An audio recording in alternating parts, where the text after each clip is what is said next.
right. Good. Yeah, well, we wanted to hear your story, and Well, we're here to listen.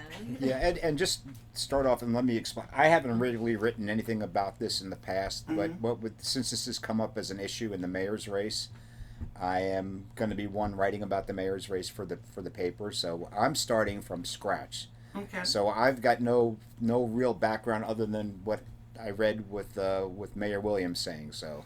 Well, and that's why I brought this because you got the audio from the unhinged call from Mrs. Chris the other evening, and the mayor definitely has issues with me.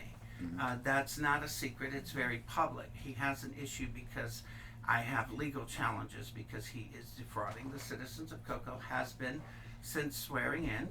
I've paid investigators to actually ascertain where he resides, which is in Canaveral Groves, but that is something that is being taken care of separately, and of course he will take a shot in my direction every chance he can get.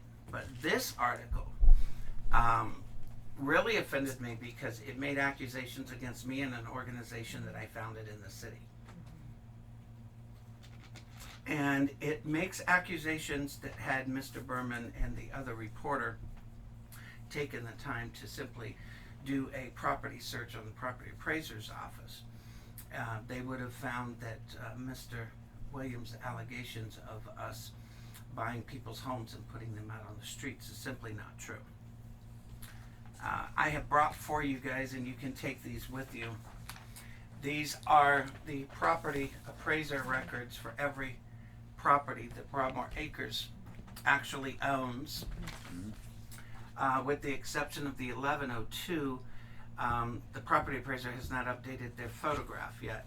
However, it has a new 3-bedroom, 2-bath house on it that is owned by a young lady that utilized Community Housing Initiative for her financing.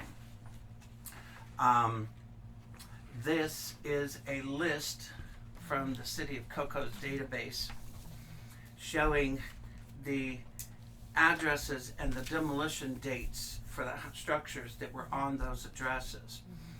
I find it interesting that Mr. Williams has accused us of tearing properties down when every one of these lots that we have purchased are actually vacant because the structures on them were torn down during his tenure on city council. And at that time, these lots were actually in his district. And Backrap actually only bought vacant lots. He Exactly. never bought one lot with a house on it. And who tore down? They said the lots, The houses. The city city did. tore them down. Okay, these Yep. were all code enforcement. They were Yep. just condemned. They were properties. condemned nuisance properties. The city tore them down, and I got you the exact dates, which you're looking in front of you. I did have to pen in because they've got report that ERR on the far left side, I guess, is the day that they start the notice for demo. So I had someone actually send me the exact date of demolition, which I penned in on those properties. But those properties, like I said, are bought and owned by Backrap. They were bought with vacant, okay? They never had houses on them. And these were all bought from this. Who was Bought the from actual the owner? city. Was the city? The No, city. Oh, some of them. No, I didn't buy any of them from the city. These properties, what happens when the city tears down a property is they continue to lien it. If the grass isn't cut, whoever the legal owner of the property is, they will continue to do lawn abatements, things of that nature, where the city will send a contractor in to cut the grass, whatever, after it gets to a certain level, and then they will just put a lien on the actual property. These properties were bought from several different owners that had purchased them in tax deed sales. Some of them were sold 4, 5, and 6 times in wholesale tax deed type purchases. I researched the owners of each and every one of them because I actually live in the neighborhood. I live right in the middle of it. And I reached out and located the current owners of them when we decided to buy them. And I want you to understand, I didn't decide to buy them because I saw this big money pit sitting in front of me. I actually went to the city of Cocoa and negotiated with them for almost a year to get them involved in, okay, if we get these lots, we clean these lots up. We build new 3-bedroom, 2-bath homes, minimum 1,200 square feet, minimum of at least a single car garage. Mhm. And we make those homes available for affordable housing, for ownership, not for rental properties. But Owner occupied. the person that buys that house has to literally live in it for 20 years. Mhm. Okay? The lady that purchased the new house we built at 1102, she's under a LARA agreement, which says 20 years. If she decides to sell and move in 10, whoever buys that house from her is still stuck with that additional 10 years to where it has to be an owner-occupied residence. So for 20 years, that house cannot be used for rental That, property. okay, and that can go with the deed? It goes with the deed. Okay. Yes, it's filed at the same time as closing, and it is recorded.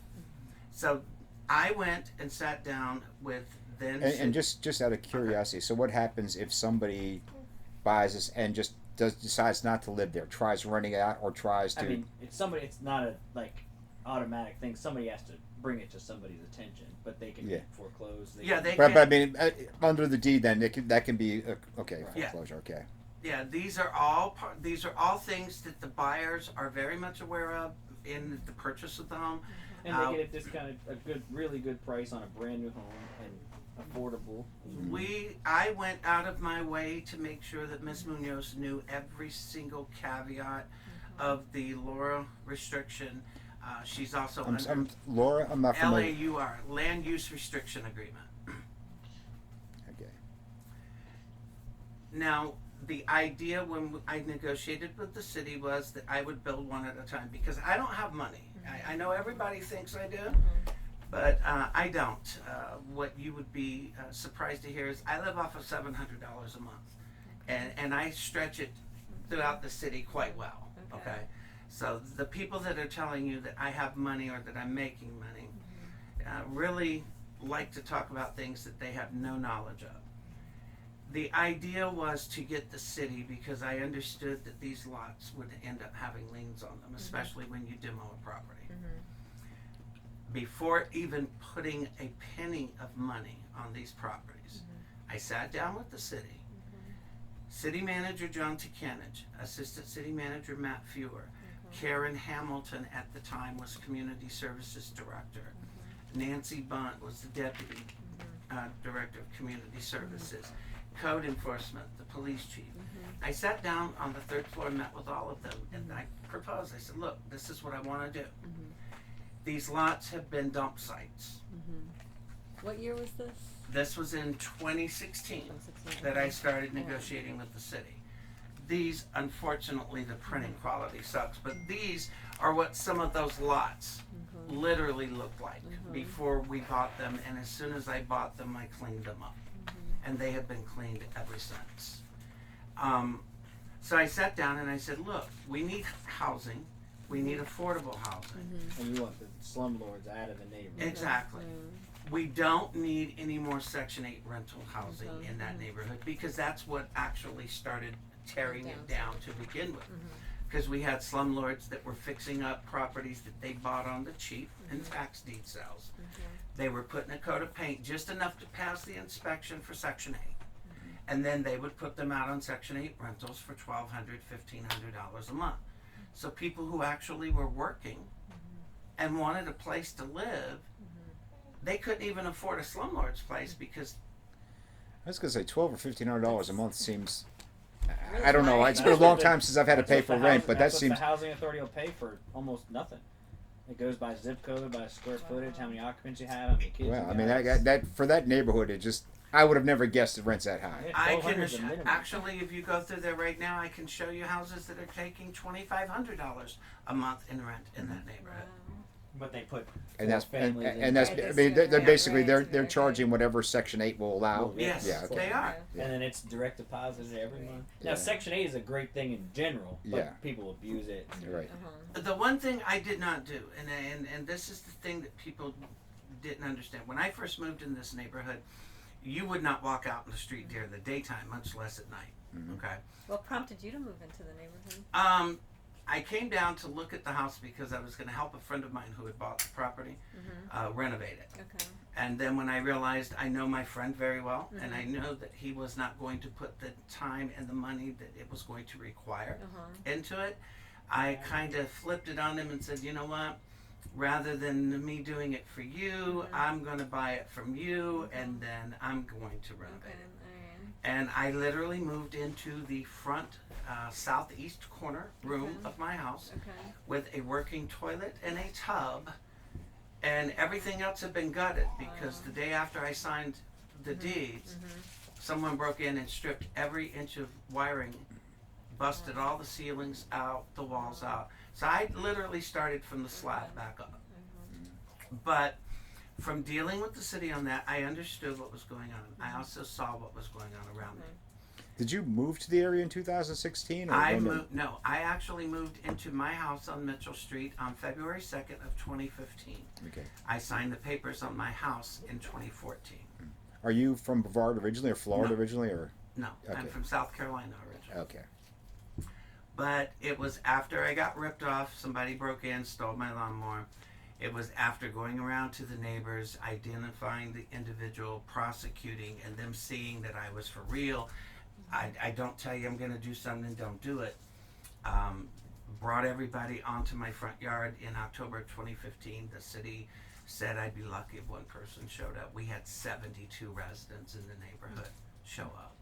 And it kind of threw the police department and the city council and everybody for a loop because they had been trying to do crime watch meetings over there, and they got one person to show up at the armory. So I kind of got their interest. It's not about harassing people. You are welcome to go through the neighborhood. I've even told some of my neighbors that you might want to speak with them, and they're more than willing. They feel much safer today, and it's not because of me per se. It's because we all came together and decided, you know what? We're not going to be imprisoned in our own homes while people who don't even own the house they're living in are terrorizing everyone. So my agreement with the city was premised on the basis, look, these are vacant lots, they need to be clean. The city's spending money cleaning them. Me buying them, the city's no longer spending money cleaning them, and I can assure you, I can show you cleaning bills that will go upwards of $30,000 over the last 4 years. It's not cheap. You mean cleaning bills from you taking them on? From cleaning the lots, Okay. yes. From waste management hauling fees, from dumpster rentals. Because some of these lots really took renting heavy equipment, really took waste management was picking up dumpsters right and left. So when the city said that they would be interested, we started negotiating. They started putting proposals together. We finally had an agreement in 2017 that we all felt was appropriate. We would build new houses on the lots. They would not be used for rentals. They would have to be sold to owner-occupied residents. With certain income requirements. Certain income requirements. The mortgage could not be any more than 30% of adjusted gross income. I actually, when I first started Backrap, my mission was to actually try to raise the money, build them ourselves to where we didn't have that income restriction that you have when you're dealing with the regular mortgage and somebody needing to actually meet certain mortgage qualifications. When I was unable to do that, I did the next best thing, which is I went to friends of mine, I went to people I have done business with, and I borrowed the money to build these two houses.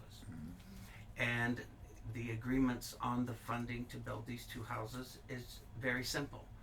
When the house sells, the money that you invested to build it, you get back. Nothing more, nothing less. You get back what you put up for us to build it. 1102 Broadmoor sold for $143,000, even though it appraised at $165,000. Okay. I am quite proud of those two homes. I'm not necessarily proud of my choice of contractors, but I am proud of the fact that I've got two new homes sitting in that neighborhood that everybody in the city said would never happen. So when I read this, What was the city? What was the city's? You said you negotiated with the city. What? Well, there was code liens on all of the properties upwards. Some of them upwards of $100,000. Actually, one is even upwards of $300,000. So they forgive the code liens Okay. if you keep them clean, And build do these this other- things. okay. Yeah. Well, they don't forgive the code liens for me keeping them clean. The liens are still on these lots. The two houses, for example, I'm using 1102 because it's sold under the agreement. When 1102, once you get the HUD settlement statement for the closing, that's provided to the city of Cocoa. When the city sees that it meets the requirements, it's under contract, it's going to close on this date, this is the amount paid, this is the mortgage payment. All of these terms are there before the city. The city then issues a lien release on any city pending liens on that property so that it closes with clear title and warranty deed to the home buyer. They don't forgive anything for me. I build on these lots with With good the- faith yeah, and, with the and the risk of- belief that the city is going to So you hold buy up. the lots from the owner with the liens Yes. in Yes. place, Subject and to then liens. the And agreement with the city was when you. I have When to I step out to build- pick up my other daughter from Okay. school real quick. You guys are welcome to Okay. continue using the Okay, office if thank you you. wrap up before I get back and I'll you gotta wait. leave. You can wait or just lock the front door on the way Okay. out. Oh, wait. And thank you. Nice to meet meeting you. you. I was Nice going to say, meeting you. don't Take leave care. that one. I said I it. would take her usually home. mom's in Yeah. charge. So I'm always so terrified to Yeah, leave we got two people here who know what they're doing. She's pretty I'm cute. so terrified to leave her in the car. It's literally set myself like an Oh, hour that's- every hour on the hour all weekend. To Just be like- remind to me. be- Check on yeah. baby. Check on Yeah, baby. yeah, check on baby. it's- Well, the other thing is they say take your other shoe off and put it next Yeah. to you. You Yeah. know, that way you're Yeah. like, oh, I need my shoe. And it's like, oh my god, Right. there's a baby in the Uh-huh. bag. It's funny. My nephew just recently had a baby, and when I went, first time I saw it, and I'm holding the baby. He's like, Uncle John, do you know how to do this? Go, Yeah. dude, do I know how to do this? Yeah. That's what I was Yeah, like yeah. with my first one. Yeah. I You was gotta be worried careful, about gotta my do it- parents. gotta do Like, it this you, way. You survived. I was like, Yeah, yeah, touche. well, nice meeting you. See you There guys. go. So back to the agreement. That's what the agreement Okay, basically alright, was. The agreement's in writing. There was an understanding because this is where Mr. Williams and the current council has come in and literally done everything in their power to rip this agreement to shreds. I've always taken city officials at face value. If you look me in my face and tell me that this is the way we're going to do something, until you prove to me that your word means nothing, I'm going to take you at your word. So even though the agreement was in writing, we had a meeting, and the meeting addressed the issue because there was some confusion. Someone thought that I was going to build new houses. I had bought 6 lots at the time. Okay.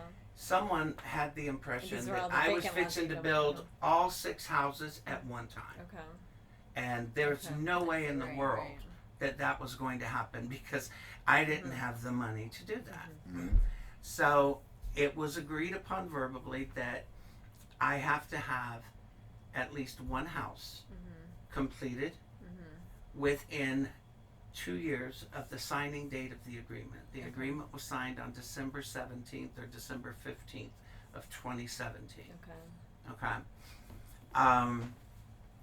The 2018 election really started getting in the way of us being able to do what I want us to do because I had politicians and friends of local politicians calling around people who had supported us in the past, basically spreading any story or any lie they could or threats to get them to back off. So Backrap lost a lot of support that we had in the city when I first started. And for no other reason than certain people felt that they were entitled and had the position to pick up the phone and start calling people and making accusations that they could not back up. Ralph Perone, fortunately for me, has always supported us, and he still does. And he was one of the local businessmen that was called by these individuals. So I know it, everybody says, oh, you're just paranoid. I'm not paranoid. I don't say something I can't back up. So I know that it was taking place, and I know who was doing it, but I continue to push forward. We did get 1102 and 1115 built. This article, I have never pressured anyone through code enforcement. My neighbors will tell you that anytime we have community gatherings, I always say, if you get a notice from code enforcement, call me first before you call and cuss them out. Because 9 times out of 10, if it's something that's real, you know, out there in front of you, 9 times out of 10, I'm probably the one that complained about it. Okay. And my neighbors will tell you, I've made that statement to them Okay, publicly the entire time I've lived here. It's not to harass anyone.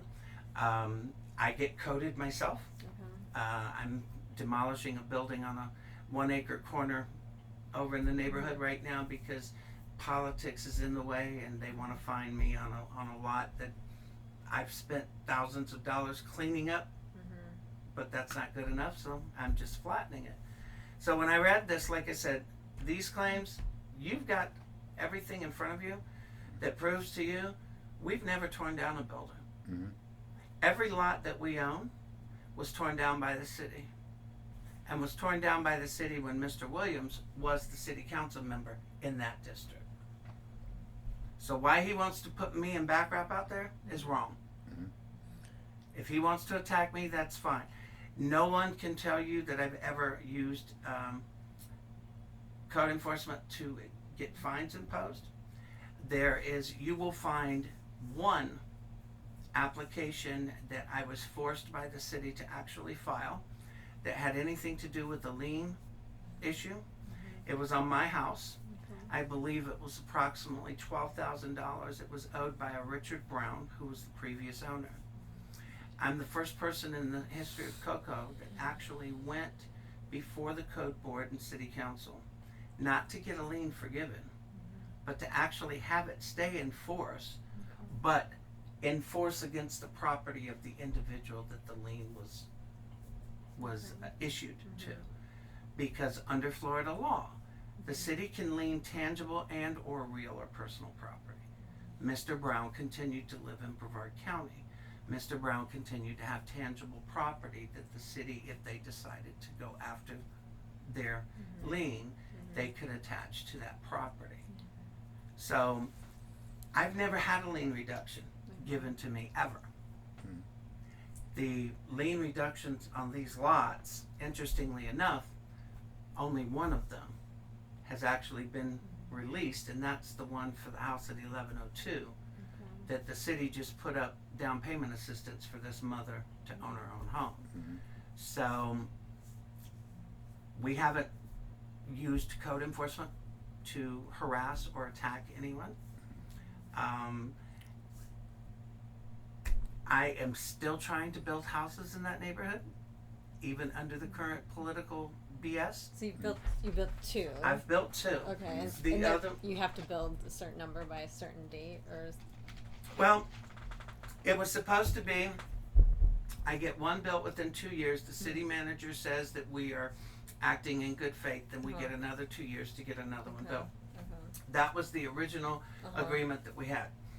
When the new council came in, Mr. Williams and Ms. Koss, apparently the first official duty that they had was demanded that the city manager provide them a copy of the agreement between Broadmoor Acres and the city of Cocoa in reference to the building. So for the entire year of 2019, they engaged in every practice possible to try to throw roadblocks because they realized that December 15th of 2019, our 2 years were going to be up. so you had to have the second one built. I had to have at least one built, and we were building 2 at the same time. The original understanding of the agreement was that it would be reviewed by the sitting city manager after each 2-year period. Mr. Williams did not want that. Mr. Williams felt and demanded that it had to go back before the full council. So the city manager informed me, at the time it was John Ticanich. John informed me that it would be going before council in December, at which time I advised John that I personally, or in my capacity with BACRAP at the time, I would not be requesting anything from the city. I would not be requesting anything from that council. If Mr. Williams and Ms. Koss and others wanted to take it before council and wanted to tell people that they were going to dissolve the agreement, then so be it. Let them do that, and let them answer to the people in that neighborhood who have been thrilled to death watching those two houses go up. I would encourage both of you to make some time and go over and look at the other one that's not sold yet. I don't have the exterior painted yet, but and look and see exactly what has been built in that neighborhood. What are the addresses of the two that were built? 1102 Broadmoor Drive and 1115 Broadmoor Drive. In fact, I think there's a picture in that stack somewhere. The 1115 is the one that's still for Yeah, sale. 1115 is actually, I took it off the market. There's another caveat. Mr. Williams has a friend who is a slumlord that owns the property next to 1115 Broadmoor, and he has been encroached on a piece of that property for some time. When I bought 1115 Broadmoor, I noticed there was a separate little pie-shaped parcel between 1115 Broadmoor and 305 North Georgia. So I did the research and I purchased that little sliver and merged it into 1115 to make it, you know, just one complete lot. Roger Vaughn happens to own 305 North Georgia. He decided he wanted to take us to court and tell me that he's, I made multiple offers to pay to have his fence picked up and moved and reset on his own property line. Oh, because his fence goes through that It- little pipe yeah. area. Okay. And I've gone more out of my way than anybody would to try to be reasonable. And when he told his tenant that he has more money than I or Backrap does and he'll bankrupt me, when you tell me that you're going to bankrupt me, that kind of pisses me off. So I'm okay with litigating it and letting the judge decide. We are the rightful owners of it. Even his own survey demonstrates that. So, you know, the city, I did not request it. The city did on May 27th at Matt Fewer's insistence, I believe, is what I was told, did a amendment to our agreement giving us 90 days from the date in which the litigation with the contractor and Roger Vaughn is resolved to sell 1115 Broadmoor in order to still be in compliance with our agreement. Because our agreement is that we have it sold and under contract within 90 days of receiving a certificate of occupancy.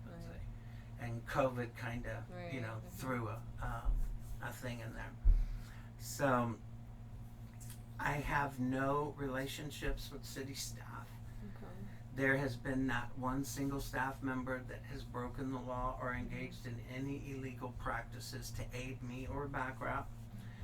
I refer to it as Backrap. You guys listed it by full name, which is fine. Backrap has no money. If it wasn't for the fact that I pretty much pay for everything. You have investors though, right? Aren't there? No, and that's the other thing I want to make clear. There are no investors for profit into Backrap at all. Bob Harvey is being accused of making a profit with Backrap. Bob Harvey is one individual who put up his own money to get these two houses built. Bob Harvey is no different than Grand International Holdings, which are friends of mine. Okay, you put up the money. We have on paper what you paid for. Okay, when it's sold, we have on paper what you got back, which is what you put into it. There is not a single person that has made a dime. In fact, I for some reason, I'm always the one that keeps losing. But no, there is no investor in the sense that people are investing money for profit. That does not happen.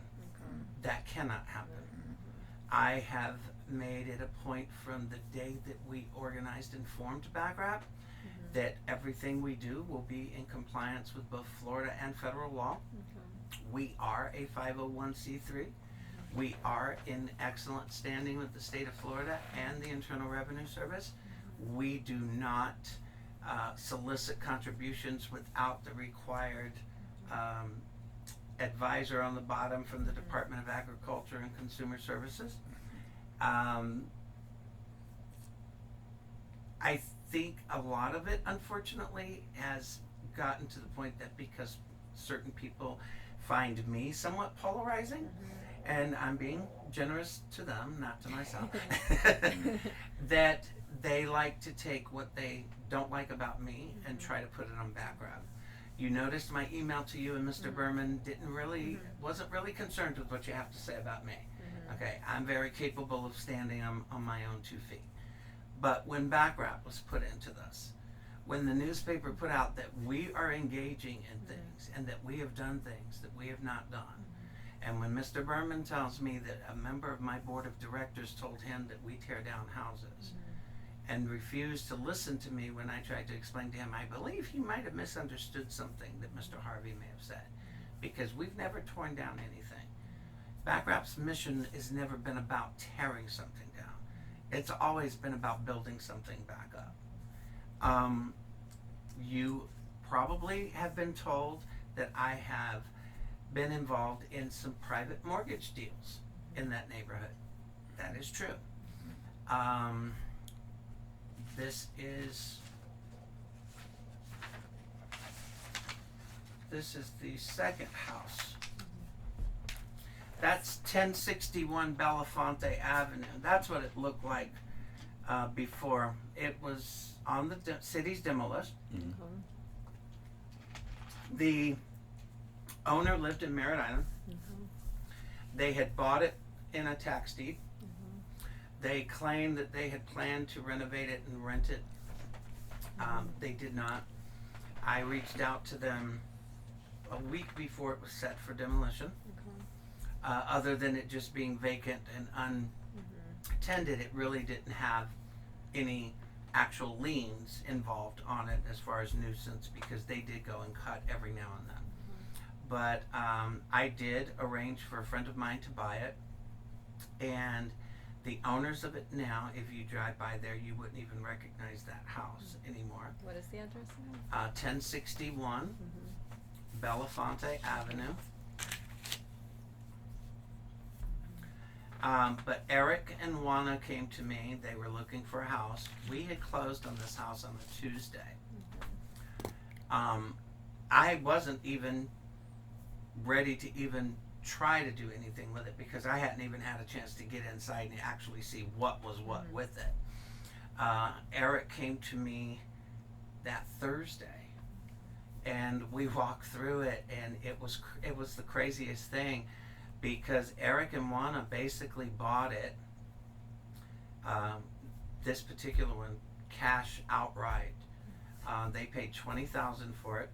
And I told them, I said, I can't guarantee you anything because I haven't had a chance. They bought it. I've been with them now since they bought it. And every issue that they had with that house when they first bought it, turns out the old cast iron piping had rotted out. Literally, the kitchen sink was draining into the wall, and the tub was draining into the floor. So they bought it from you. You bought it from. How much did you buy it from them there? $16,000. Okay. Yeah, $16,000, not counting our closing costs. They didn't buy it from me. They bought it from Alfredo, but what they paid for it was just the cost that we actually incurred getting it. There was not a profit made on it, but I did spend $2,000 out of my own pocket fixing his plumbing. I did make sure that they had central AC. I did make sure that they got a new fence put up, and that's the difference between me and some of these other things. People say they do something, they're going to be there, they go into a neighborhood, they do something, they leave. My phone rings at 2 o'clock in the morning from any one of my neighbors on 6 square blocks, and they know that if I answer it, I'm going to go over there.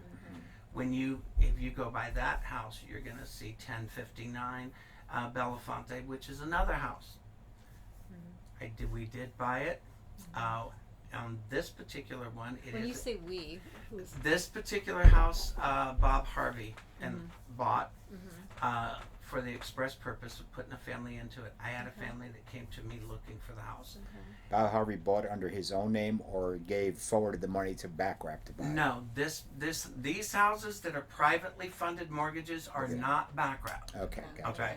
These So are they're not. in the neighborhood, but they're not part of the Yeah. background. Okay, got it. Well, Alright. everybody tries to say it's Backrap because I'm the one that did it. Okay. And I try to explain to people, if I had the money to do private mortgages, I would be using that money building houses, not doing private mortgages on existing houses. Okay. Bob Harvey came in. He, actually, I had just met Bob. He had been watching me in city council. And I had told him that I had made an offer on the 1059. It was being used as a pill mill. It was scrappers that were selling prescription pills 24/7. It was owned by the gentleman that owns Extreme Motors over here on US 1, Jim Thistle. I made Thistle an offer. I didn't think he was going to accept it. He did. When he made the offer, I looked for the money to fund the purchase. And Carlos and his wife had been coming in and wanted to buy the house. So we did the contract up, and basically it was a finance of the mortgage. Okay? Their house payment is $650 a month. They can pay their loan off at any time with no prepayment penalties. Some people have argued that 10% interest on a private mortgage is high. Well, I tried to explain to people, everybody that has bought a house in my neighborhood through private mortgage funding, through multiple people, and I'm going to show you an email from one, through multiple people, 10% actually is not high when you look at what hard lender money is actually charged. 20% at the least. Okay.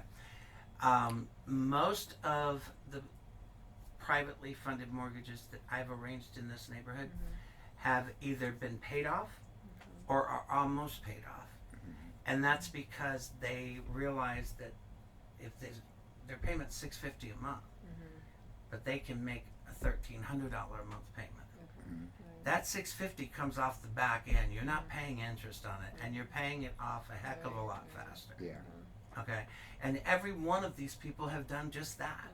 So technically, if you really break down the numbers, the interest that's paid is about 5%.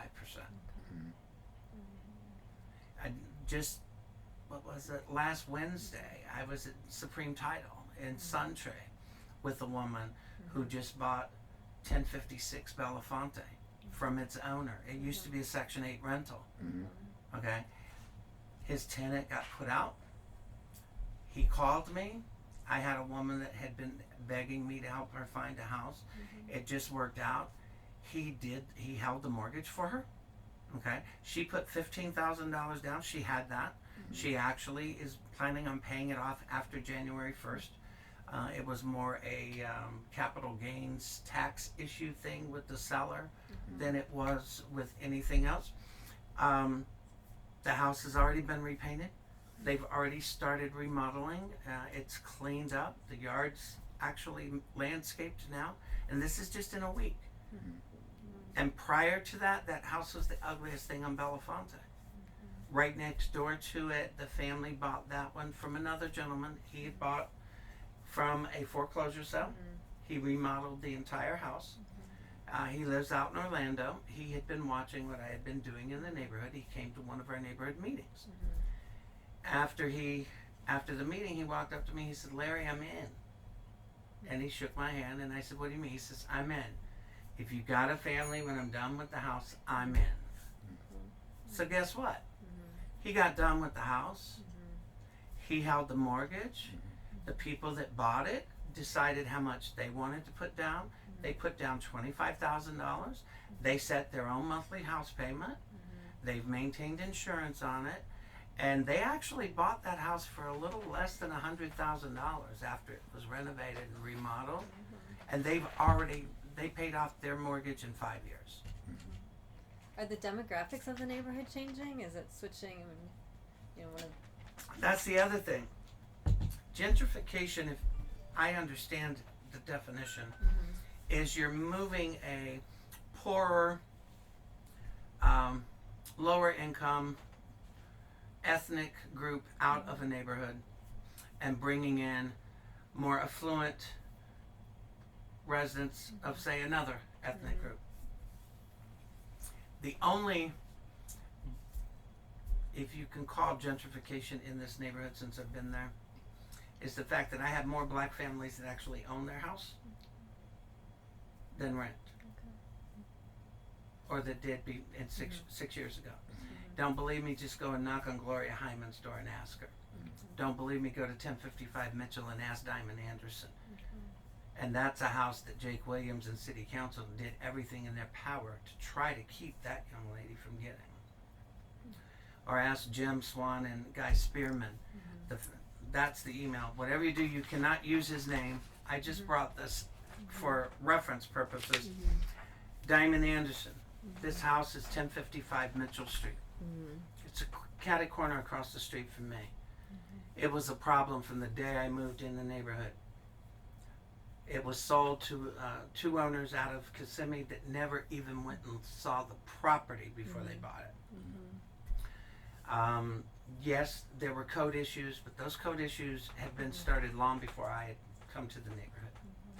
I did work with the previous owners to get the code issues solved, get the house done, and yes, I convinced them to sell it to this young lady. Jim Swan and Guy Spearman are the two holding her mortgage.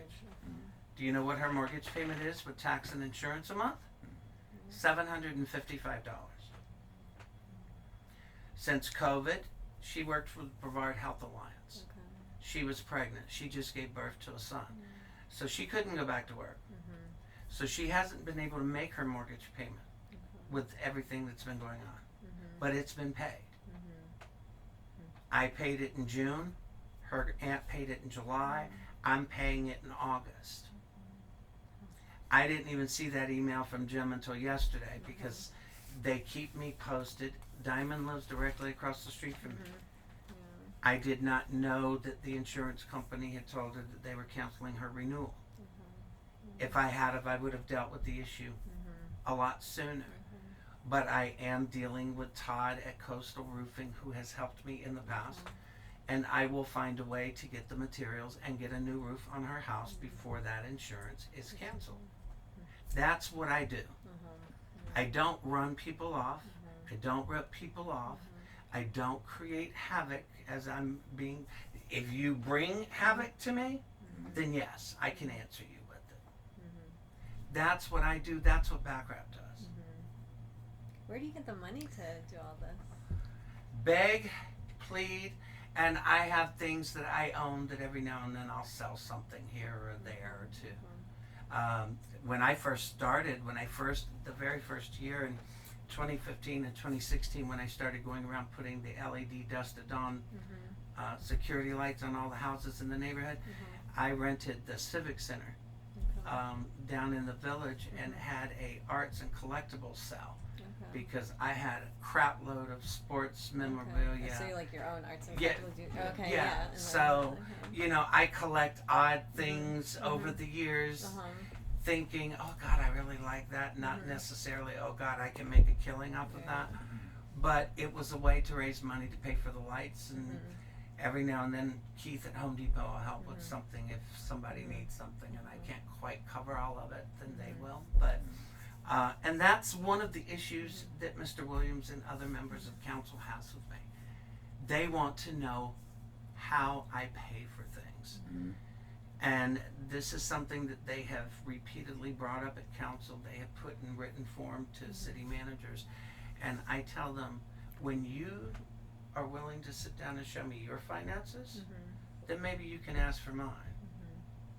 As long as I'm not breaking the law, as long as I'm not stealing something from somebody, as long as I can honestly sit here and say that I know whatever I got legally and rightfully and can put it to pay for that, that's all that matters to me. It's none of their business.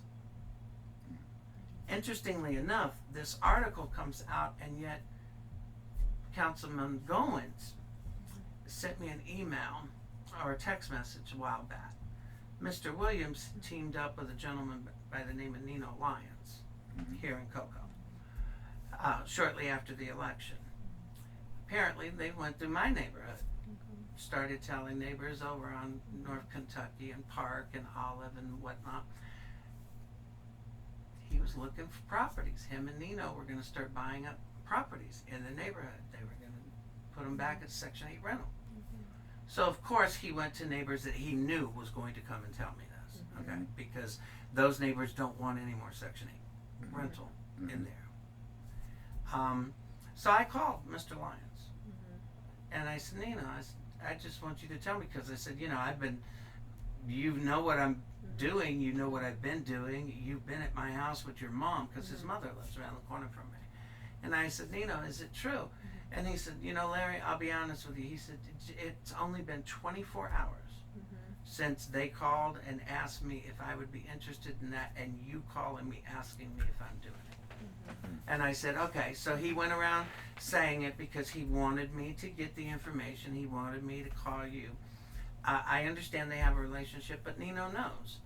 Anybody that tries to come and turn that neighborhood back into what it used to be, with lawlessness, with homeowners feeling imprisoned in their own homes, with people not feeling safe enough to take their trash can out in broad daylight, they're going to have problems with me, because I'm not going to let that happen. Kathleen Sheriff, I don't know if you've ever heard of her. Okay. She is the original owner at 312 North Kentucky, corner of Kentucky and Mitchell. She's lived in that house since the day it was built. Her children grew up in that house. Mary Beth is a flight attendant and lives on the beach. Dave lives somewhere out in Canaveral Groves. Dave is remarkably talented. I'm not sure if he is an electrical engineer, a mechanical. He is an engineer of some sorts, because he builds and does everything. She has 2 daughters in Jacksonville. That woman, when I first moved in the neighborhood, would not even come to her front door if you knocked on it. Now she loves, she told me when I told her I was going to make sure that we started building new houses, she said, I just hope I'm here to see it. Could you contact some of these folks you've mentioned, these homeowners and stuff, and let them know that I'd be interested in talking to them? Get your pen ready. Okay. I already did that. Okay. I was ahead of you. Okay.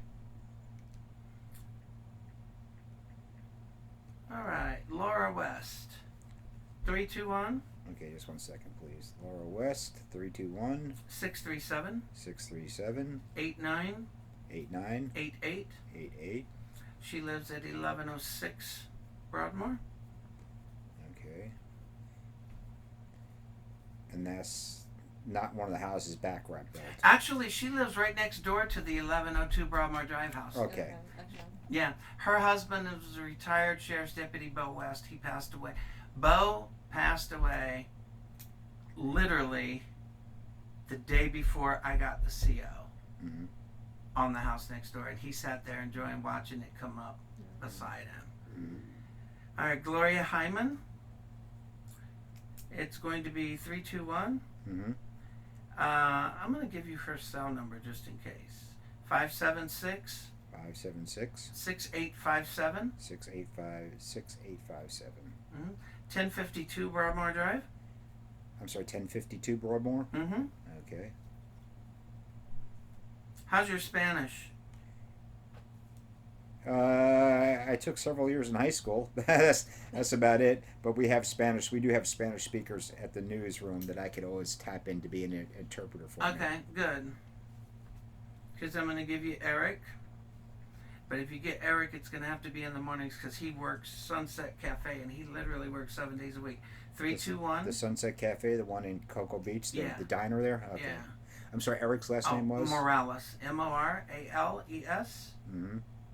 321 557 557 8689. 8689. And he's 1061. He's Spanish speaking. Actually, he's that pink one. He's that Oh, house. okay. Yeah. I guess maybe it's not pink. That's 1061 Belafonte. Belafonte. Okay. And Do you have the 1102, the one that was sold? Isn't that the one? Actually, I think there's a picture in this stack. Do you have that person's phone Oh number? yeah. Oh, I'd be interested in talking to two that bought the actual back wrap houses also. okay. Well, let's see. Janet Munoz. Hang on a second. I have to pull it up. Janet Munoz is 321 321 345 345 3008. 3008. Her name is Janet Munoz, Munoz. Okay. Now, I have not talked to Janet, so if there's any issues with the house, I will tell you that the houses, because of issues that I had with the contractor, that back wrap does actually carry a 210 complete warranty on both of these houses through a company out of Colorado. Okay, So so that says okay. yeah, And only so she's the 1102 one. she's the 1102 Broadmoor. Right. And the 1115 is still for sale. Yeah, in fact, when you're out in the area, if you want, you can't. Now, I know Janet works during the day, so you'd have to reach her in the afternoon. But if you do want to go out and take a look at the house, all you have to do is let me know, and I'll be more than happy to open it up for you. Let's see. Let's take you to Martina Lucio, or Martha, whichever way you want to put it. Lucio. This is going to be 1054 Belafonte Avenue. And her number It's is going to be 317 317 800 800. 0815. I'm sorry, 0815. Mm-hmm.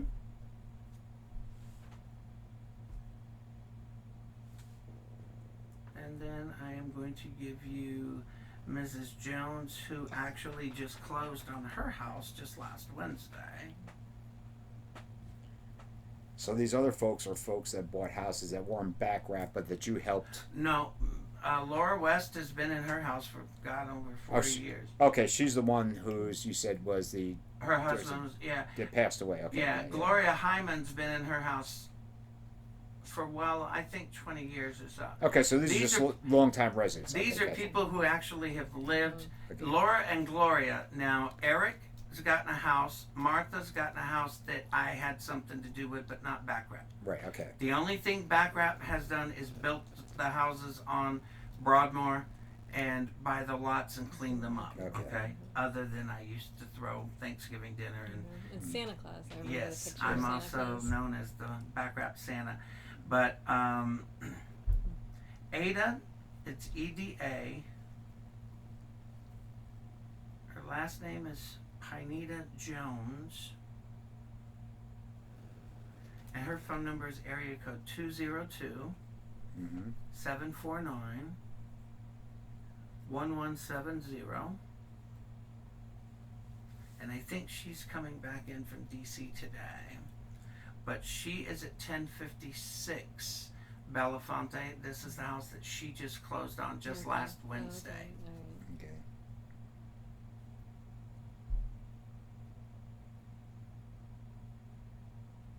And then I am going to give you Derek's phone number. Derek is another one of the houses that I think council had an issue with because Bob Harvey got involved in it. That's the house directly across the street from me. Okay. It was owned by a gentleman by the name of James Bifano. Okay. Mr. Bifano and his wife were quite the characters.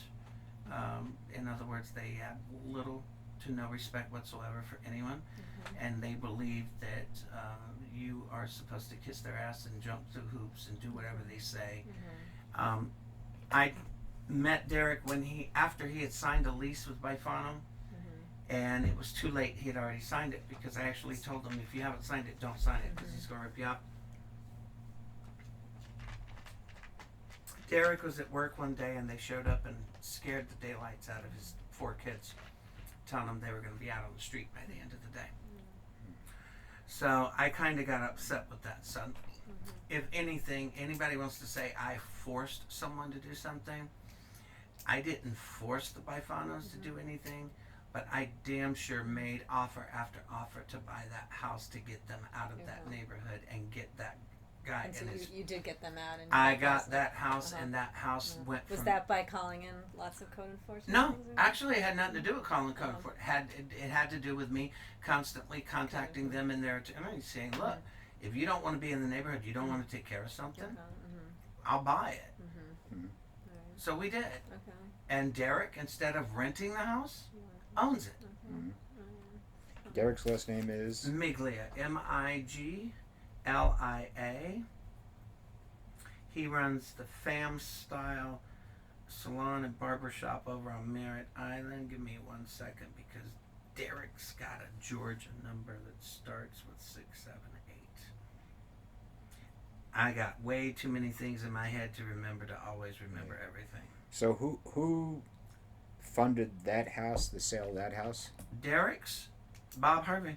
Oh, Bob Harvey. Okay, gotcha. Yep. And Derek, me and Bob spent close to $4,000 on fencing to help get it put up. Of course, Derek wanted to do it with his son, so I kind of let him. So I'm kind of on his case about it right now because it's kind of falling. But I'm on everybody's case, including my own, so don't worry. His phone number is 678-464 464 5486. 5486. And Derek, well, I'll let him tell you. I'll just say that Derek has struggled in making ends meet, especially with COVID and other things. And he's, interestingly enough, he still pays, I think, $500 a month on his mortgage. He's probably one of the best neighbors you could ever have. I've literally watched the kids grow up and turn into preteens and teens. And boy, they change when they get that age, don't they? Oh, We yes. headed there. So just now, Henry Parrish, I believe he was one of your supporters at some point. But now, I mean, maybe I'm wrong on that, but I at least I remember from articles and things, him showing up at your Santa stuff. Well, But the woman that you sent, Janice Crisp, I know is tight, thick as thieves with him. So what happened there? I have no idea. I hadn't really gotten involved in this race, to be honest with you. The mayor's race is something that I'm not sitting back waiting for Jake to be beat in November. It is my mission to have a judge next week remove him. Because I have the evidence that shows that he should not be sitting in that seat. This is the residence. Yes. Yeah. Under the charter, you cannot serve as mayor unless you actually physically live within the city limits And during your your complaint term. is that he's using his ex-wife or his. Well, no, he. I don't care what address he's using. I know where he lives.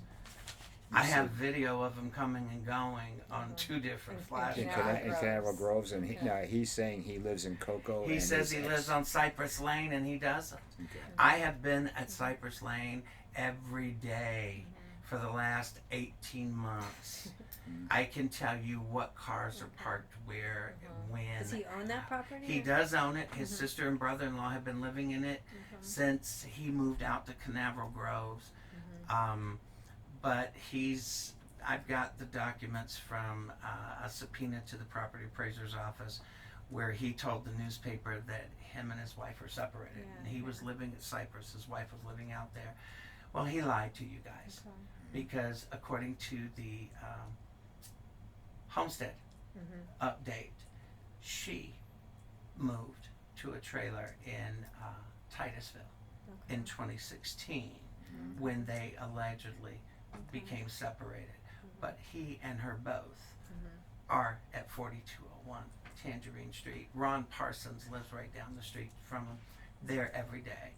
Deanne Miller lives across the street, directly across the street from her. There every day. The pictures I put up of his coming and going, he would leave one morning in the Lincoln Town Car that he recently changed the registration from his name to his son's name. He would leave in the town car, he'd go home in his truck. I've got date, timestamp. I've got him walking barefooted out of his yard, putting his trash can on the road. He's a liar. So, this crisp woman apparently saw this because her screaming about people wanting their houses back, that came from this article. This article's accused me and Backrap of stealing people's homes, basically. Well, actually, not basically, it does. We haven't done that. So she was throwing that at me, and I think she was throwing the bad check Bob stuff on behalf of Henry, because I didn't really pay her any attention. I could not honestly tell you why her name popped in my head when it did, when I answered the phone. It was something about the tone of her voice. But I swear when I answered the phone and I said, "Who's calling?" She said, "Janet." I'm dumbfounded for how Janet Crisp came out of my mouth. And then she just went on a rant.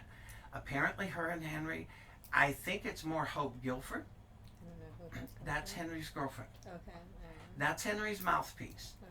All of the stuff that you find, or the majority of the stuff that you find that's going to be published, that's going to be posted, that's going to be sent out by flyer, Henry Parrish is aware of it. But it's going to be coming from Hope Guilford. Okay. I don't know what her problem is. She, like I said, I sent you the audio because I felt that her call to me, anyway, was the result of this, because this is what she referred to in calling me every name in the book. I know Henry is scared. Henry thinks that he is going... Henry thinks that people actually want him to run for re-election. Not going to happen. Mark my words. The next mayor of Cocoa is going to be one of two people. Bob Harvey or Mike Blake. And Mike Blake is sort of removed from all of this, or Mike Blake is not getting involved in any of the stuff that's going on. I will tell you that, well, I won't tell you. Let's just say people are going around town saying that I'm actually supporting one person in particular.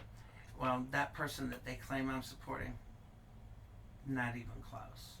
I mean, I presume Would they're that saying be you're what- supporting Bob Harvey. Oh, they're saying I'm supporting Bob Harvey and Henry. Okay. I like Bob. I wish him the best in this election, and they've told him that. I've seen what people do in this city, just from dealing with all of the crap from Williams and Koss. I think Bob, from the standpoint of someone who has really got the background and the ability to actually do things and do them correctly and hold everyone to the same standard, I think Bob would be the ideal individual for that. Do I think that Bob is capable of getting the support that he needs to win this election with all of the garbage between Henry and Jake and Lorraine Koss and Goins and all the stuff that they're throwing around? I don't. And unfortunately, part of that is I think Florida today has played a part in cocoa politics. Unfortunately, in a way that I think maybe, hopefully, this time around, you guys will be a little more objective and not one-sided. But I am. I want to see Mike. I do.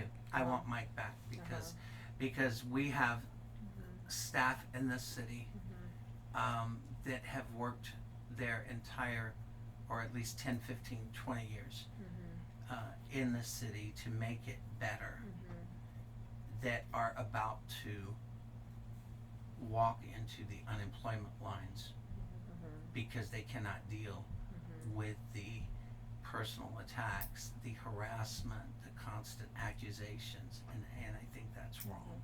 What drove Takanich out?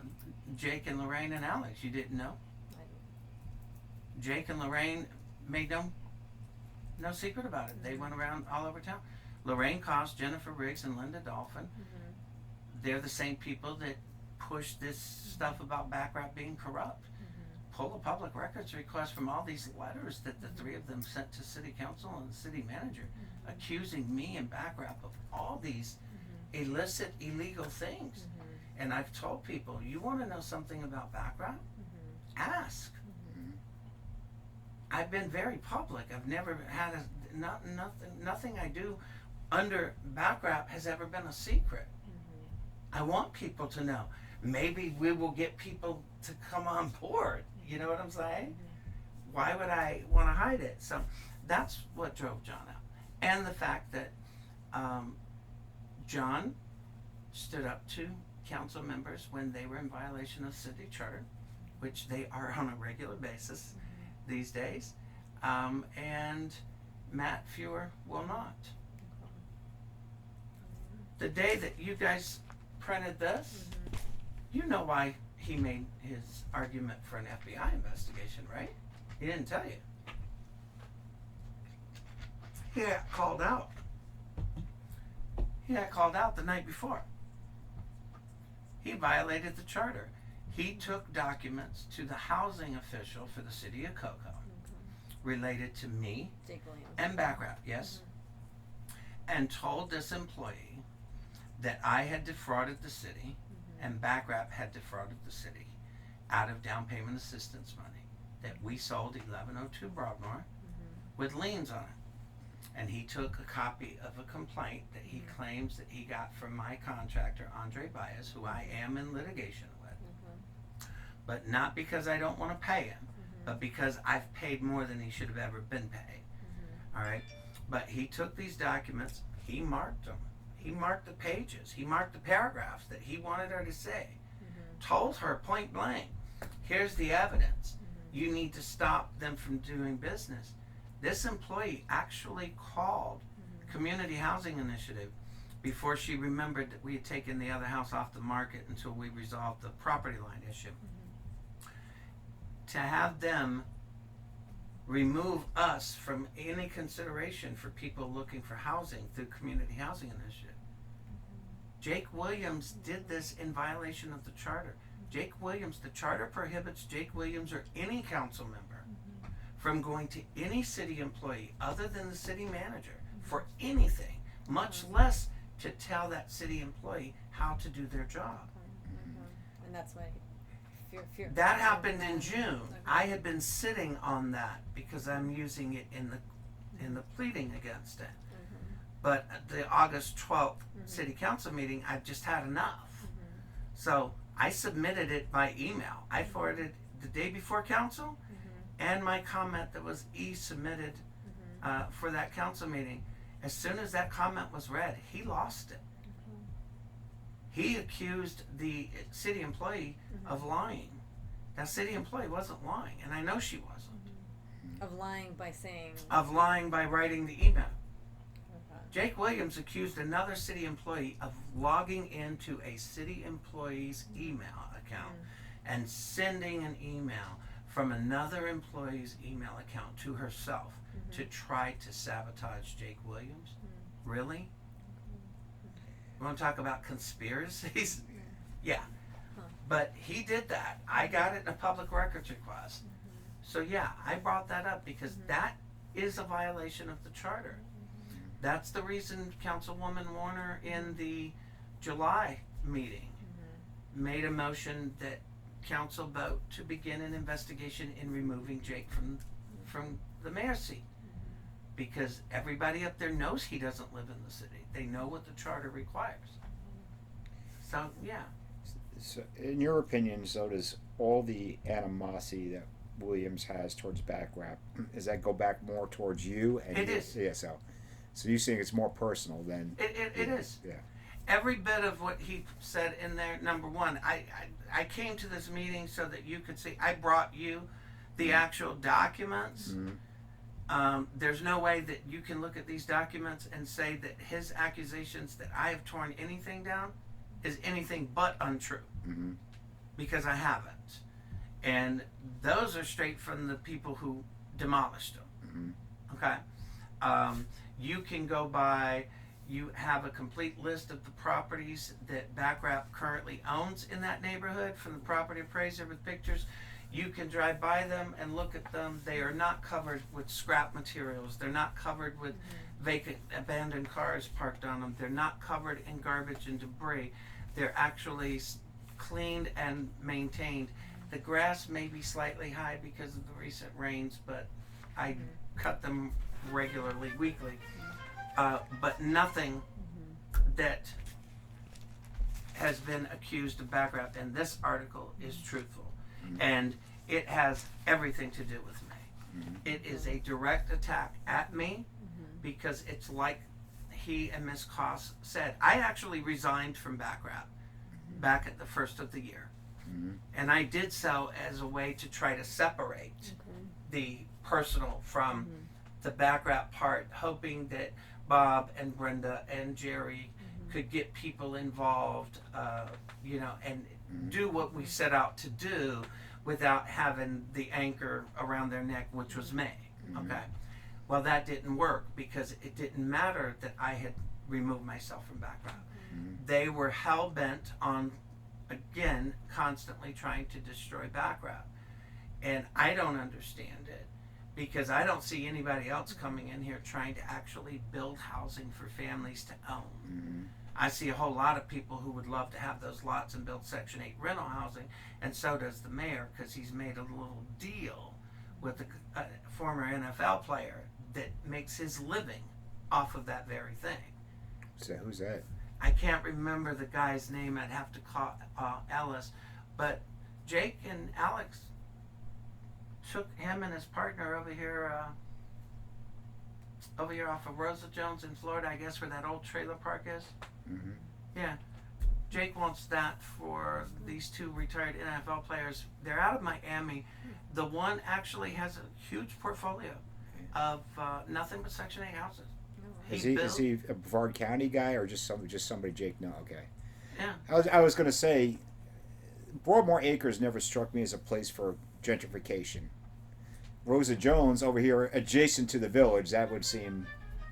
Yeah, and listen, I have nothing to do with that, but I will tell you, I will tell you, anybody accusing gentrification in Broadmoor Acres, do we have a diverse community? Yes, we do. Yeah.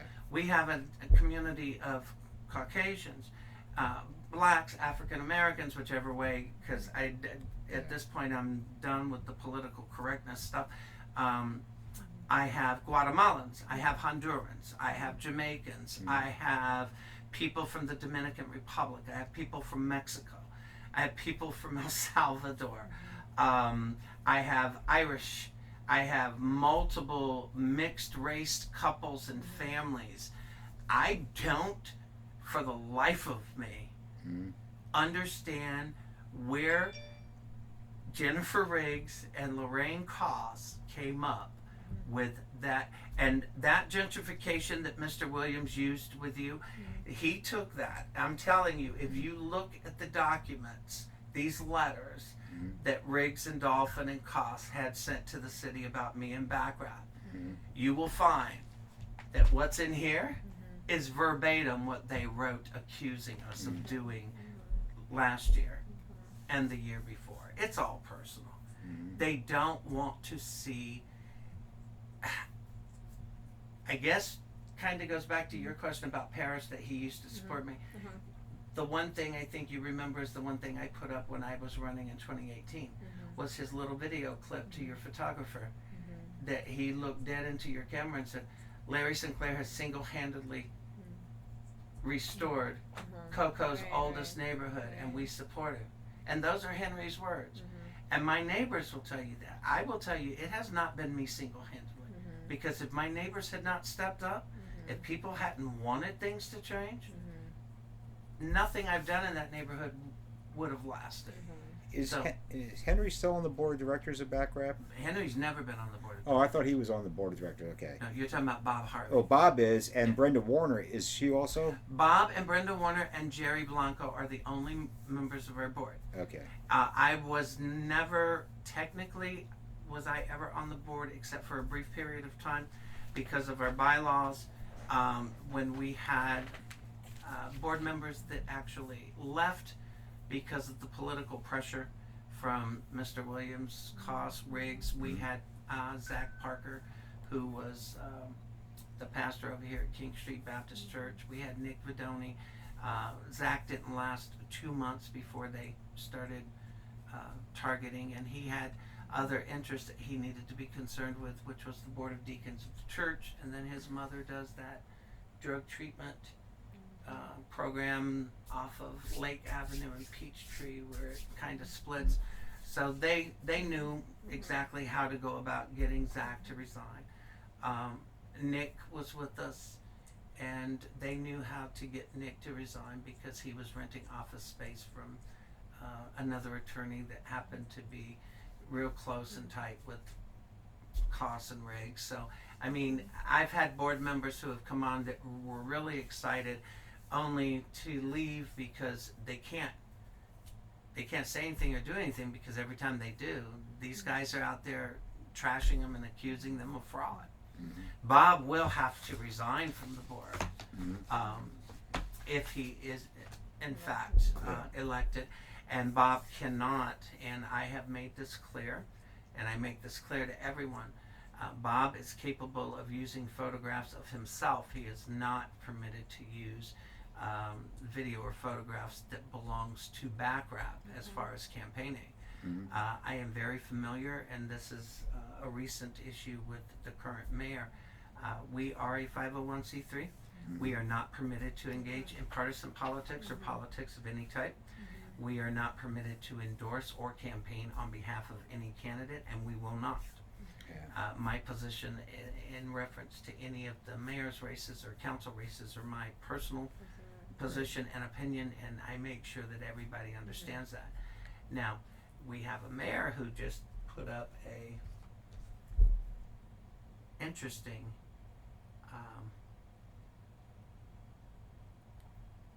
not sure if you guys have seen this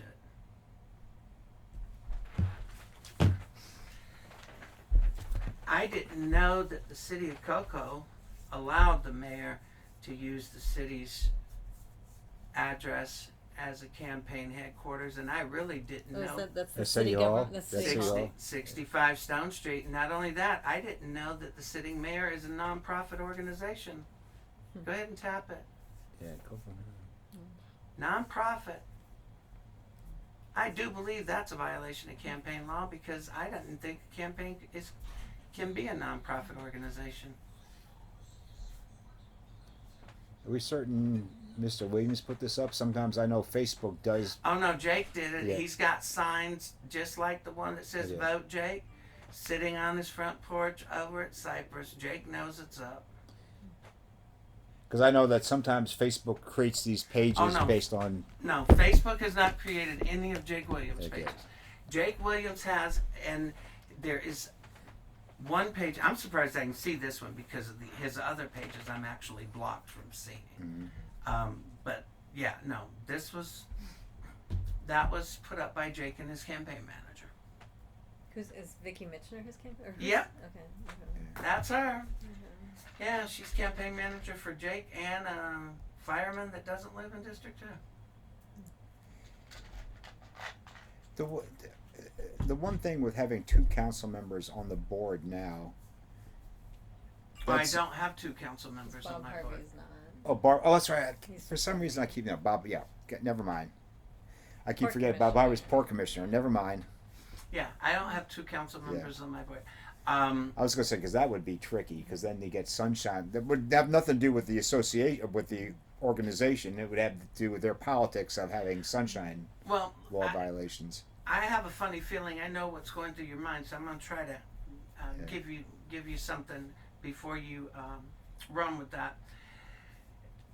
Brenda Warner has been accused of voting on things on council that affected BACRAP, whether it be our extension, whether it be the agreement or whatever. I can tell you that I know for a fact that the Ethics Commission was contacted and was asked, and I can tell you for a fact that I have listened to the audio of the Ethics Commission's decision and recommendation and guidance to Ms. Warner in reference to voting.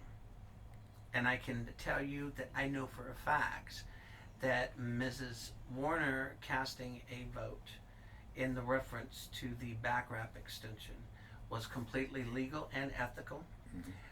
It involved absolutely no financial gain or loss or any other benefit to her, personally or professionally. And that's what the law requires.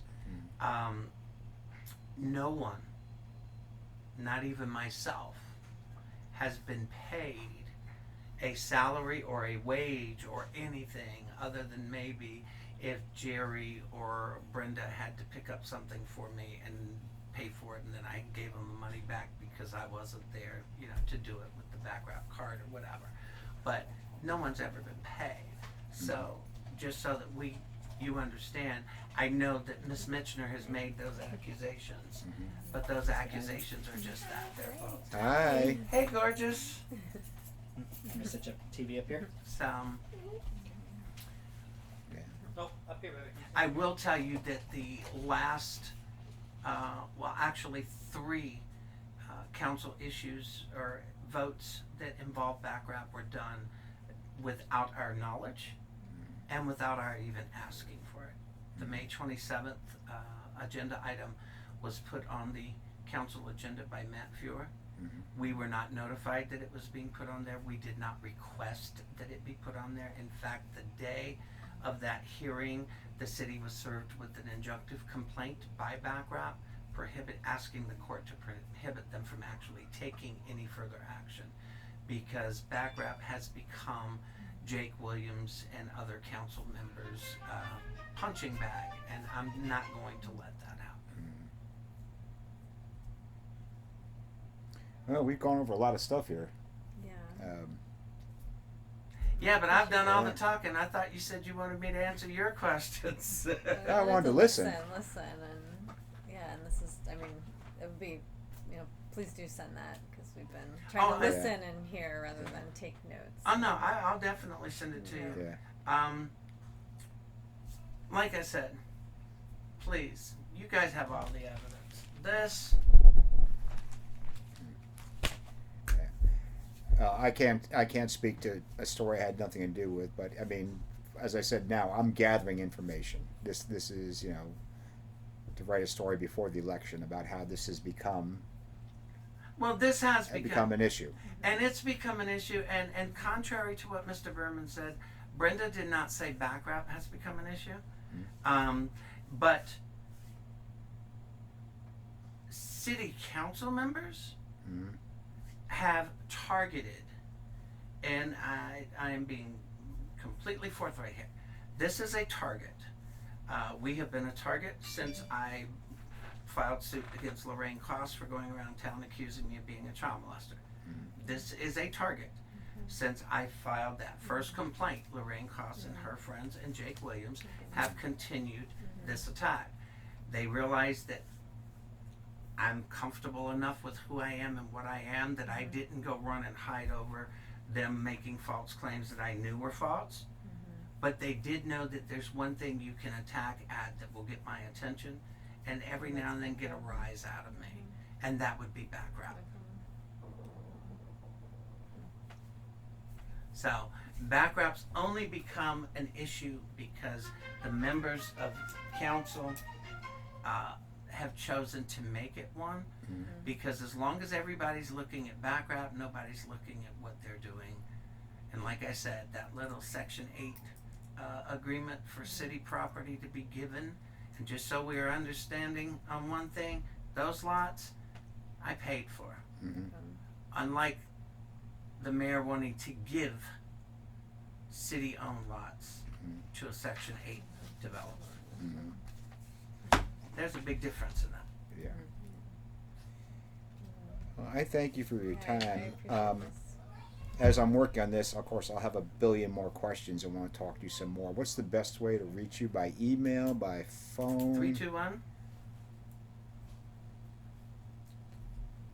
417 417 4213. 4213. And I probably should have done this before we started, Sorry, but 417-4213. Yeah. Okay. if I could ask you to identify yourselves on here and that we all agreed that this conversation was recorded. Oh, yes, Yeah, yes. no problem. Yeah, I'm This- Mara Bellaby, the executive editor of Florida Today. Agreed. Yeah, and I'm John McCarthy, special project editor of Florida Day. Agreed to this this recording. And I'm Larry Sinclair, the pain in the ass, agreeing to this Okay. recording. Okay. Okay, so I said I'm certainly going to have follow-up questions, and we'll want to talk to some more. And sometimes I just may shoot emails to you, That's fine. just so. She's got my email address. Yeah, I've got to. I'm CC'd on it now too. So. Yeah. What I missed.